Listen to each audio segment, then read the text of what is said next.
So what do we think about this? I don't like it, and do you want me to give you my reason? I suppose you do, don't you? Yeah. I've even answered that question. I've just answered the question for myself. I think the interior is rubbish, plasticky. Last night I dropped the key. I was holding it, I dropped the key straight into the gearbox thing, and then I had to fiddle around under here. So already that's broken. That's already coming, which suggests the build quality's just no good. Yeah. The only thing I can say about it is they've got these two cup holders, and I've got two phones. I've got a work phone and a private phone, and you can put it up against like that there. Brilliant. Here are my real gripes. I think the fact that there's no rear window, you have to do this sort of little levery thing. I get claustrophobic just looking at that. If I was a kid, I'd want to punch that thing out. Yeah.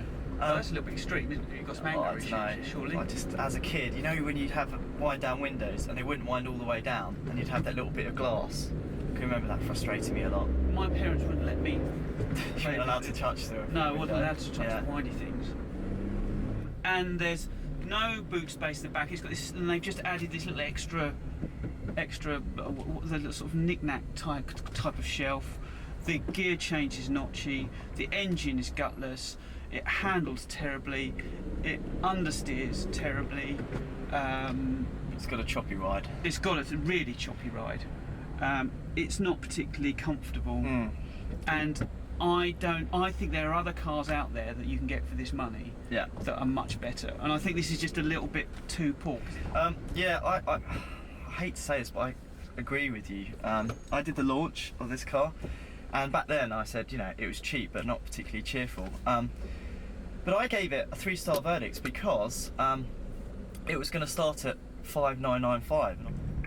Decent price. Hasn't got much acceleration, but I've got a soft spot for 3 cylinders. We used to have a Why were you nearly laughing when you said acceleration? Because I had my foot flat to the floor, and it just nothing was happening. Nothing was happening. Yeah. It was like it was like being in a rowing boat. Look, do it flat.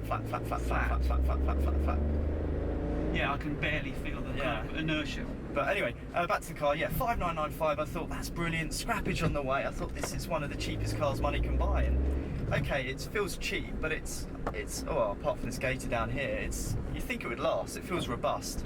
But anyway, it all changed when it went on sale. Suddenly, it was £1,000 more expensive, and so range starting at 6,995, which is a third, of a price increase. And then this car here, tell me how much this car costs. Well, this is just unbelievable. I know. Metallic paint, 365 quid. That. Wind deflectors, 55 quid. This is a real geriatric spec car. It's got mud flaps. You can't say that. Well, I don't know many people under the age of 80 who would order mud flaps in a car nowadays. The total price of this car is £9,168. That just hurts me.